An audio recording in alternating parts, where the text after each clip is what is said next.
Assalamualaikum warahmatullahi wabarakatuh. Setelah sebelumnya kami bercerita tentang para nabi dan orang soleh, kali ini kami akan menceritakan kisah ulama kecintaan kita, Ustadz Abdul Somad. Ulama dengan sederet gelar pendidikan, dengan mengenyam pendidikan ilmu Islam dari berbagai negara. Seorang ustadz yang memiliki karakter dakwah yang lucu, tapi tegas terhadap kemungkaran. Ustadz Abdul Somad melalui masa kecilnya seperti anak-anak kecil pada umumnya. Ia adalah anak yang lucu, cerdas, dan selalu bersemangat, dan hidup dalam bimbingan sang ibu. Alkisah, dulu ibunya menitipkan Ustadz Abdul Somad kepada guru ngaji di kampungnya, dengan memberikan beras, minyak lampu, dan rotan beras untuk membayar jasa mengajar. Minyak lampu sebagai bahan bakar penerangan, yang pada saat itu masih menggunakan obor dan lampu minyak, serta rotannya diberikan untuk memukul anaknya jika nakal dalam proses belajarnya. Ibunya berkata, "Pak Ustadz, ini rotan. Jika anak saya nakal dan malas, pukul saja. Saya ikhlas." Ustadz Abdul Somad yang kala itu mendengar ucapan ibunya, dia berpikir ibunya hanya sedang bercanda. Tetapi benar saja, rotan itu dipakai Pak Ustadz untuk memukul anak-anak yang bercanda dalam proses mengaji.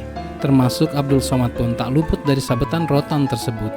Di kisah yang lain, Ustadz Abdul Somad pun pernah bercerita tentang masa kecilnya, bahwa dulu temannya pernah bilang kepadanya, "Mat, kalau kau cukur alis, kau nanti nampak hantu." Dengan polosnya, Ustadz Abdul Somad pun langsung mencukur alisnya guna melihat hantu. Setelah itu ia bertanya, "Mana hantunya?"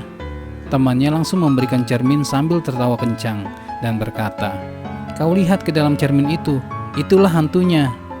Uwas bercerita sambil tersenyum dan berkata, "Alhamdulillah, kita masih punya cerita masa kecil yang bisa diceritakan. Tidak seperti anak-anak zaman sekarang yang selalu main gadget, yang kerjaannya hanya di depan HP, main game online, PlayStation." Ustadz Abdul Somad pun pernah bercerita, dulu dia adalah anak yang selalu bersemangat. Saking semangatnya, dia mengejar layangan, padahal saat itu kondisinya memakai sarung karena baru saja disunat. Sambil tertawa, Ustadz Abdul Somad pun berkata, "Saya kejar sampai berdarah-darah." Sebelum kita lanjutkan, silakan Anda like, komen, dan subscribe channel ini agar kami makin semangat memberikan konten Islam yang menghibur untuk kalian semua. Ustadz Profesor Haji Abdul Somad Batubara, LC, DESA, PhD, dengan julukan Datuk Seri Ulama Setia Negara, atau lebih dikenal dengan Ustadz Abdul Somad, lahir di Silo Lama, Asahan, Sumatera Utara, pada tanggal 18 Mei 1977. Beliau merupakan keturunan suku Batak dan Melayu. Ayahnya memiliki darah Batak sedangkan ibunya Melayu. Ayahnya bernama Haji Lobayudin, seorang petani, dan ibunya bernama Hajah Rohana. Ibunya merupakan keturunan dari Syekh Abdurrahman atau dikenal sebagai Syekh Silau Laut, seorang ulama sufi beraliran tarekat Sattariyah yang sangat terkenal di Kabupaten Batubara, Sumatera Utara. Syekh Abdurrahman pernah belajar ilmu agama Islam di Mekah, Arab Saudi. Sepulangnya dari Mekah, Syekh Abdurrahman menghadap Sultan Asahan dan diberikan sebidang tanah yang kemudian di atasnya dibangun sebuah rumah. Lalu dibuatnyalah rumah yang masih ada sampai sekarang, namanya Rumah Besar, satu arsitek dengan istana 5 laras di Kabupaten Batubara, Sumatera Utara, ujar Ustadz Abdul Somad.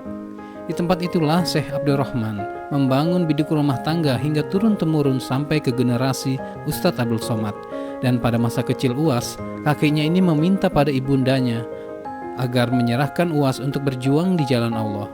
Hingga kini tercapailah cita-cita kakeknya terhadap Ustadz Abdul Somad. Sejak kecil, Abdul Somad dididik melalui sekolah yang berbasis pada tahfidz Quran. Tamat dari SD Al-Wasliyah Medan pada 1990. Ia melanjutkan pendidikannya ke Madrasah Sanawiyah Muallimin Al-Wasliyah Medan. Setelah lulus pada 1993, ia melanjutkan pendidikan ke pesantren Darul Arafah di Serdang, Sumatera Utara selama 1 tahun. Pada 1994, ia pindah ke Riau untuk melanjutkan pendidikan ke Madrasah Aliyah Nurul Falah, Air Molek, Indragiri Hulu, dan menyelesaikannya pada 1996. Tahun-tahun berikutnya antara 1996 sampai 1998, ia sempat berkuliah di UIN Sultan Syarif Kasim Riau. Kemudian di tahun 1998, Uwas mendapatkan beasiswa untuk kuliah di Universitas Al-Azhar, Kairo, Mesir.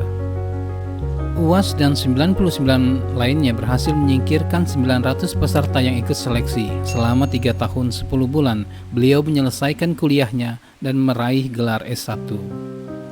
Ia melanjutkan studinya di Universiti Kebangsaan Malaysia, UKM, jurusan FPI, Fakulti Pengajian Islam selama 1 tahun saja, karena kemudian beliau mendapatkan beasiswa S2 dari Moroccan Agency of International Cooperation di Darul Hadis Al-Hasaniyah Institute Maroko. Beliau mendapatkan gelar sarjana setelah 2 tahun belajar Darul Hadis di Rabat. Nama gelarnya DESA, tapi sembari bercanda ia berkata, malu memakainya, masa belajar jauh-jauh balik desa. Jadi ia menuliskan gelarnya LCMA, karena kebanyakan orang pakai MA menurutnya. Darul Hadis Al-Hasaniyah Institute Maroko setiap tahunnya hanya menerima 20 mahasiswa melalui jalur beasiswa. 15 diantaranya diperuntukkan bagi pelajar Maroko dan 5 sisanya diperebutkan oleh pelajar dari seluruh dunia. UAS berkata, AMCI memberi beasiswa 7 tahun, saya baru habiskan 2 tahun, berarti ada jatah 5 tahun lagi. Tapi kata emak saya, waktu saya mau lanjut doktor, tak ada gunanya kau balik doktor, kalau aku almarhumah. Kini UAS telah bergelar profesor setelah menyelesaikan pendidikan S3 di Universitas Islam Omdurman, Sudan pada tahun 2019, serta menjadi profesor tamu di Universitas Islam Sultan Syarif Ali, Brunei Darussalam pada tahun 2020-2022. Selesai mengenyam pendidikan formal, beliau mencoba melamar ke beberapa tempat, salah satunya di Universitas di Brunei Darussalam. Beliau juga mendaftar sebagai CPNS di Riau. Ketika itu beliau berhasil diterima sebagai dosen kontrak di Universitas Brunei. Namun akhirnya ditolak oleh UAS karena ibundanya mengharapkan ia tidak jauh-jauh lagi dari keluarga. Akhirnya Ustadz Abdul Somad memilih bertugas sebagai dosen di Universitas Islam Negeri Sultan Syarif Qasim, UIN Suska, sejak tahun 2009 hingga mengundurkan diri pada tahun 2019. Selain sebagai pendakwah, Abdul Somad juga menjadi dosen di beberapa perguruan tinggi Islam. Ia mengajar bahasa Arab, tafsir dan hadis, dan agama Islam. Tak hanya itu, ia juga anggota Komisi Pengkajian dan Keorganisasian Majelis Ulama Indonesia MUI Riau dan Sekretaris Lembaga Basul Masail Nahdlatul Ulama NU Provinsi Riau. Ustadz Abdul Somad adalah seorang pendakwah dan ulama yang sering mengulas berbagai macam persoalan agama, khususnya kajian ilmu hadis dan ilmu fikih. Selain itu, ia juga banyak membahas mengenai nasionalisme dan berbagai masalah terkini yang sedang menjadi pembahasan hangat di kalangan masyarakat. Dalam menyampaikan suatu hukum agama, beliau sangat tegas, bahkan terkadang dalam penyampaiannya tak jarang menuai kontroversi. Namanya dikenal publik karena ilmu dan kelugasannya dalam memberikan penjelasan dan menyampaikan dakwah yang juga disiarkan melalui channel YouTube. Kajian-kajiannya yang baik dalam rangkai kata menjadi sebuah retorika dakwah membuat ceramah Ustadz Abdul Somad begitu mudah dicerna dan mudah dipahami oleh berbagai kalangan masyarakat. Tidak hanya sibuk berdakwah di daerah perkotaan, beliau juga sering pergi ke pelosok Nusantara dalam rangka syiar Islam.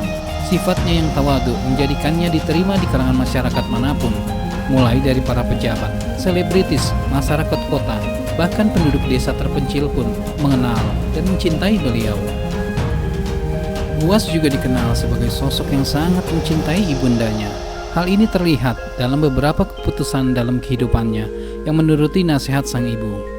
Kedalaman ilmu, kecerdasan bahasa, serta kejenakaannya menjadikan Ustadz Abdul Somad sebagai ustadz jutaan umat yang selalu dinanti kehadirannya dimanapun ia berada, baik di Indonesia maupun di mancanegara. Hingga kini UAS telah menjalani kehidupannya sebagai pendakwah. Beberapa nasihat UAS yang terkenal, hidup ini seperti bahtera di lautan. Di atas ada ombak kencang yang akan menghadang, dari bawah ada batu karang yang besar. Tak ada yang bisa menguatkan hidup ini kecuali Allah Ta'ala.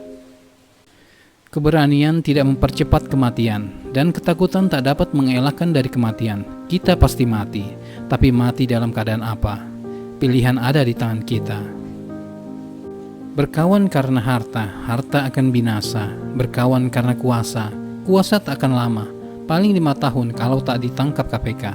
Tapi kalau berkawan karena Allah, maka akan kekal abadi. Demikianlah sekelumit kisah tentang Ustadz Abdul Somad. Terima kasih untuk Anda yang telah menyaksikan video ini. Akhir kata, wassalamualaikum warahmatullahi wabarakatuh.